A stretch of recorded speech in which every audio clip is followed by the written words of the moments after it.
ये अच्छा, आओ आपकी सेवा करते हूँ। बड़ी आज माता पार्वती को घुमा करके बैठी।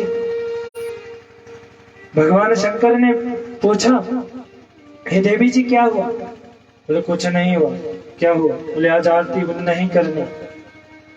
क्यों? बोले आप मुझसे वो कहते कि मैं बहुत प्रेम करता हूँ। क्या खाक प्रेम करते? प्रेम करते तो ये भी बताते कि जो ये आपके सिर में जो है मुंड की माला, ये किसकी धारण की हुई? अब भगवान शंकर समझ गए नारद ने पक्का काम किया हुआ है, आज बचने वाला नहीं। अब भगवान शंकर ने बड़ा अच्छे से वृतांत बताया कि देवी, जितने भी जन्म तूने लिए उतने जन्म में तुम मेरी अर्धांगिनी बनी, और जो तुम शरीर का त्याग करती हो तो तुम्हारे मुंड को जो है मैं अपनी माला में पिरो देता हूँ, और ये तुम्हारे ही मुंड है। यहाँ के बाद जो है अमर कथा बताई कि ऐसा क्यों है महाराज। इस प्रकार से जो है नारद जी को लड़ना भिड़ाना बड़े सुंदर से आता है। नारद जी ने उधर भगवान शंकर का माता पार्वती का झगड़ा भी करा दिया, और इधर किससे कह रहे हैं? हिरण्याक्ष से कह रहे कि मैं तुझे भी लड़वा दूंगा, चिंता ना। बता दिया कि जो है ऐसा ऐसा वहां पर जा, पृथ्वी को रसातल में ले जा। हिरण्याक्ष ले गया। अब जा करके भगवान जो वराह का, भगवान ब्रह्मा जी की सृष्टि से भगवान वराह हुए थे, भगवान वराह गए और पृथ्वी को हिरण्याक्ष के चंगुल से छुड़ाकर ला रहे हैं। अब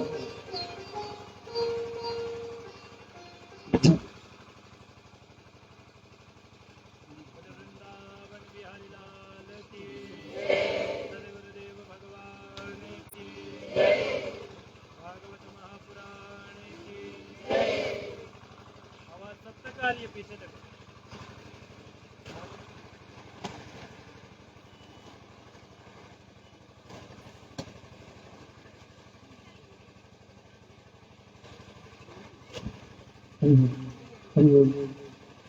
वृंदावन बिहारी लाल की। देखिए जोर से जयकारा लगाना पड़ेगा। लग रहा है कि नींद आ रही है सभी को, आलस से सता रहा है महाराज। वृंदावन बिहारी लाल की। अब लग रहा है कि कुछ श्रोता बैठे हुए हैं।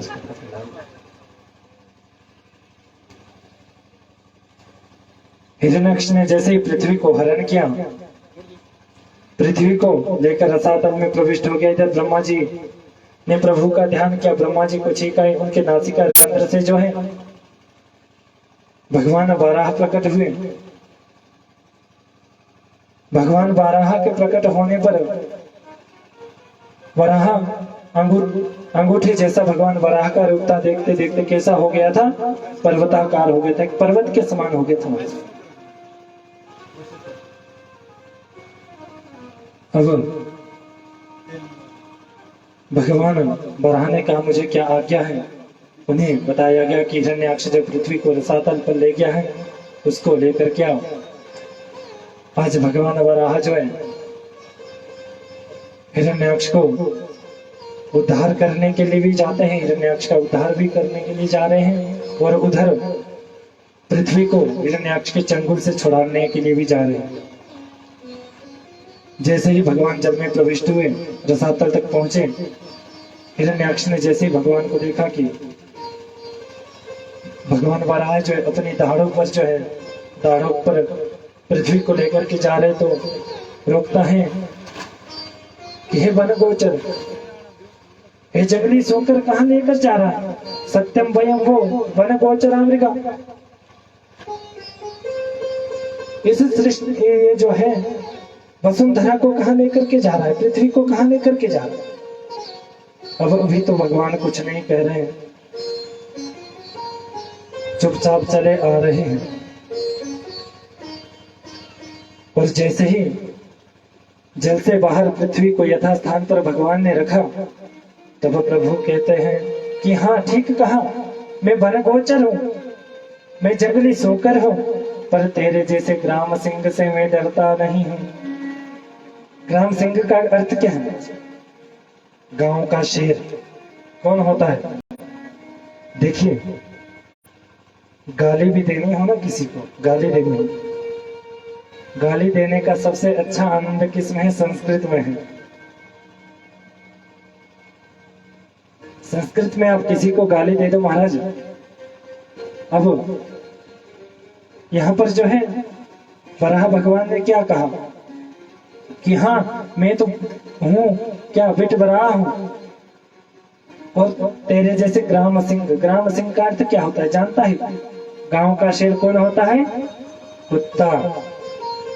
तेरे जैसे कुत्तों से मैं डरने वाला नहीं। अब यहाँ पर भगवान ने जो है हिरण्याक्ष का उद्धार करने के लिए उस पर एक मुष्टिक का प्रहार किया।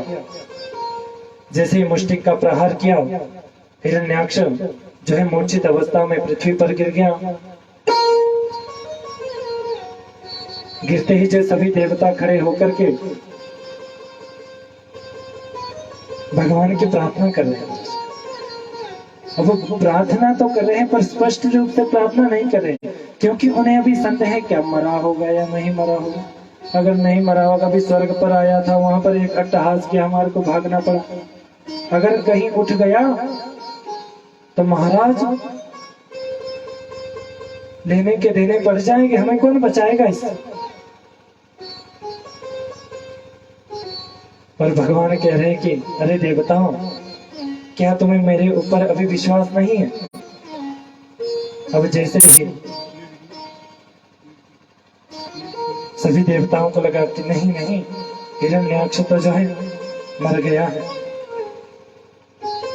सभी जोर जोर से स्तुति करने लगे। बोले वराह भगवान की।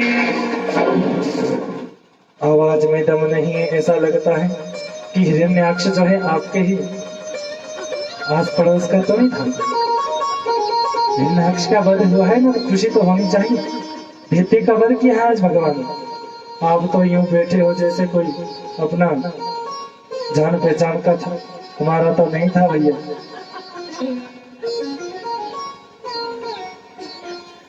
तो भगवान की अब जो है सभी देवता लोग स्तुति कर रहे हैं कि नमो नमस्ते खिल यज्ञत्वने सितो गृहीता मद तत्वमूर्तये दृष्टाय होयितं जगतामुरुन्तो दस्त्वपादा भक्त्या वयमेष निवृत्ताः। देवता कहते हैं कि हे प्रभु, हम आपके चरणों में बारंबार प्रणाम करते हैं। बड़े सौभाग्य की बात है, इस दुष्ट का आपने दमन किया। इसके डर के मारे हम आपको छोड़कर भी नहीं जा पा रहे थे, और ना ही खुल करके स्तुति कर पा रहे थे, डर रहे थे कहीं उठ करके हमें ना मार दे। अब देखिए, देवता लोग बड़े होशियार होते महाराज, किसी मामले में जोखिम नहीं लेते। और जोखिम कैसा नहीं लिया, और जब तो मारा था तो उस समय खुल करके स्तुति नहीं किया, खुल करके स्तुति करे, पता है ना, बिल्कुल राम नाम सत्य हो गया। भगवान को प्रणाम किया, सभी देवी देवताओं ने अंतर्ध्यान हो गए। अब पृथ्वी की सृष्टि का विस्तार मनु महाराज के द्वारा हुआ। कहते हैं बंधुओं कि श्रीमद् भागवत में मनु शत्रुपा की 3 बेटियां हुई, जिनसे वंश चला। ये बेटियां कौन कौन हुई?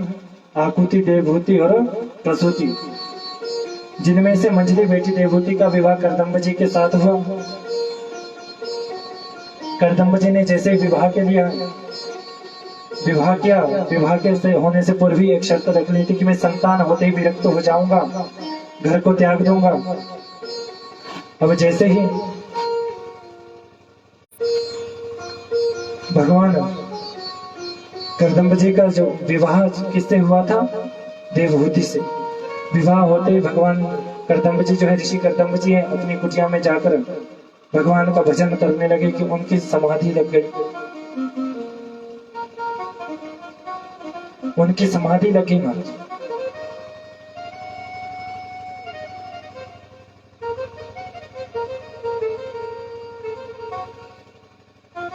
और वो ये भी भूल गए कि मैंने विवाह किया हुआ।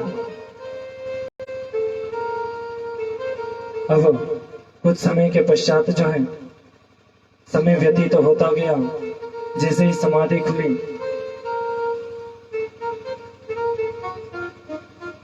देवभूति से कहने लगे कि आप कौन हैं। देवभूति ने कहा कि मैं आपकी अर्धांगिनी हूं महाराज। अब देवभूति उनकी सेवा करती गई। उन्होंने देवभूति से अनेकानेक प्रश्न किए। देवभूति ने उनकी बड़ी सेवा की। अंततोगत्वा एक सुंदर विमान आया। देवभूति को कहा कि इसमें जहां भी तुम घूमना चाहती हो, जहां भी जाना चाहती हो, ये तुम्हारे लिए है। अब इधर इनके जो है कालांतर में 9 बेटियां हुई।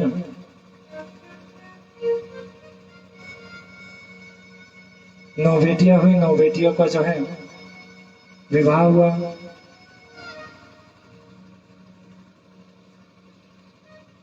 कालांतर में 9 बेटियों के बाद जो है एक पुत्र को जन्म दिया, जिसका नाम है कपिल भगवान। आज कपिल देव जी प्रकट हो रहे हैं। आज कह रहे हैं कि आज जो है, पहले तो जैसे ही 9 संतानें हुई, उन्हें ध्यान आया कि मैंने तो कहा था कि मेरे संतान होते मैं वन की ओर चला जाऊंगा, मैं अपने घर को छोड़ दूंगा।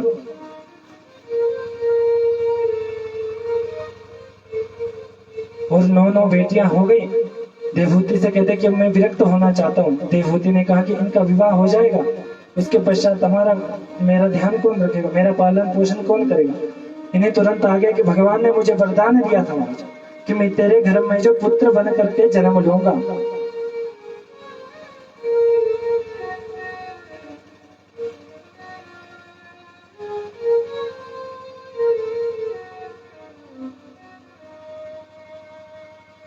अब इतना कह करके कालांतर में इनके घर में कपिल भगवान प्रकट हुए। बोले कपिल देव भगवान की, भागवत महापुराण की। अब ये तो चले गए वन को कि अब पुत्र हो गया है। अब की बार जो है माता देवभूति ने भी नहीं रोका। अब देखिए इनको वन में जाने की क्या आवश्यकता थी महाराज। जिनकी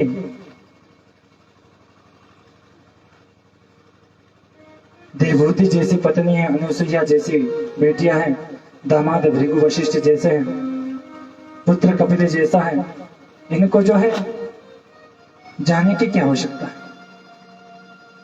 अब वन में चले जाते हैं।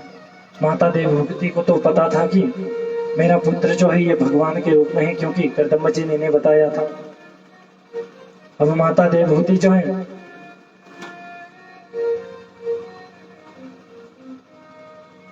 आज कपिल भगवान से कहती है कि हे प्रभु,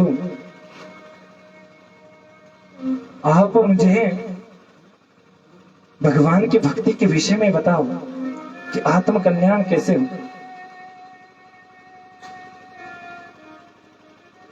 बड़े सुंदर सुंदर भगवान कपिल देव ने दृष्टांत दिए।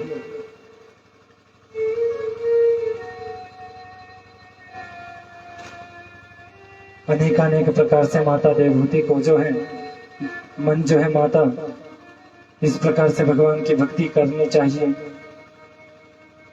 पावन भूमि पर बैठकर आसन को जीतकर विशुद्ध भाव से प्राणायाम करके मन को शुद्ध करके फिर भगवान के चरणों में ध्यान करें।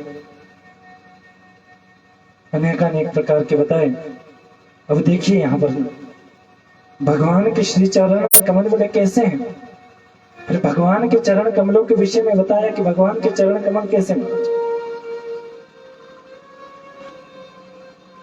बता रहे हैं कि भगवान के चरण कमल ऊपर की ओर उभरे हुए, बाहर की ओर लाल लाल तलवे हैं। उन तलवों में जो है बढ़िया बढ़िया चिन्ह बने हुए, वज्र, अंकुश, ध्वजा, ये सब चिन्ह है। भगवान के पाद पद्म है। जिस प्रकार अब देखिए भगवान के चरण कमल के भी 3 रंग हैं। और कैसे 3 रंग है ना हमारा। लाल लाल तलवे हैं, सफेद सफेद नख हैं, और ऊपर का जो भाग है वो कैसा है? श्याम वर्ण का है। साक्षात तीर्थराज प्रयाग प्रकट हो रहा है। प्रभु के चरणों में तीर्थराज त्रिवेणी की धारा बह रही, गंगा यमुना सरस्वती।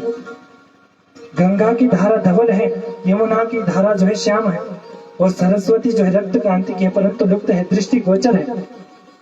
अब बीते दिवस किसी सज्जन ने प्रश्न भी किया था कि सरस्वती जो है वो लुप्त क्यों है। हमारे आचार्य श्री बता रहे थे कि यह प्रश्न आया हुआ है कि सरस्वती की धारा जो है लुप्त क्यों है। पुराणों के मानना है, एक समय की बात है,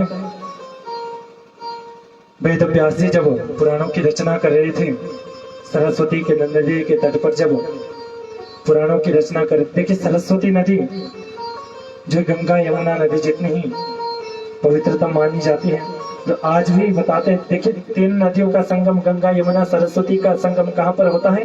प्रयागराज। प्रयागराज कौन कौन गया हुआ? गया है कुछ लोग जो गए। इसको क्या कहते हैं? तीर्थों का राजा। तीर्थों का राज कौन है? प्रयागराज। तो व्यास जी महाराज जो है पुराणों की रचना कर रहे थे। अब पुराणों की रचना कर रहे हैं, गणपति जी महाराज लिख रहे हैं। व्यास जी महाराज कह रहे हैं, गणपति जी महाराज लिख रहे हैं, और अब वहां पर जो है सरस्वती जो नदी है, इसके जल की धारा का जो शोर है वो तीव्र हो रहा था। हाथ जोड़ करके व्यास जी महाराज ने सरस्वती नदी से प्रणाम किया कि हे माता, अपने वेग को थोड़ा कम कर दो, हम जो है लिख नहीं पा रहे, हम जो कहना चाहते हैं वो कह नहीं पा रहे। अब सरस्वती माँ ने नहीं सुना, और यहाँ पर वेद व्यास जी ने उनको श्राप दे दिया कि जा, आज से तू जो है लुप्त हो जाएगी। इसलिए कहते हैं कि माता सरस्वती जो है लुप्त हुई है। पुराणों में इस प्रकार से इसका वृत्तांत आया हुआ है।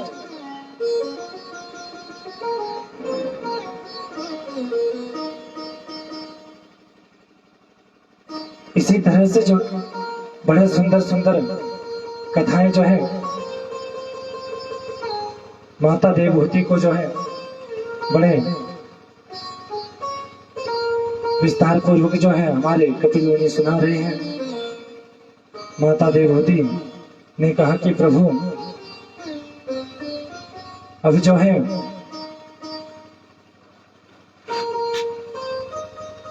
माता देवहूति कहती कोई चांडाल में हो, वो भगवान के नाम का आश्रय ले, जिसकी वाणी में सतत भगवान स्मरण करता हो, ऐसा चांडाल भी श्रेष्ठ हो जाता है।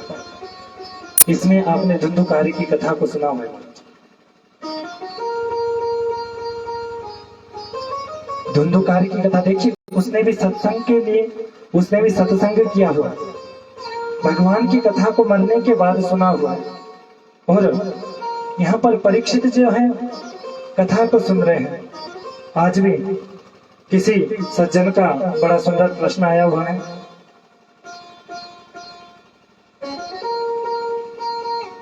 इन माता का नाम है, अगर यहाँ पर बैठे हुए श्रीमती कांता देवी जी, धर्मपत्नी श्री लेन सिंह जी, पलायनधार।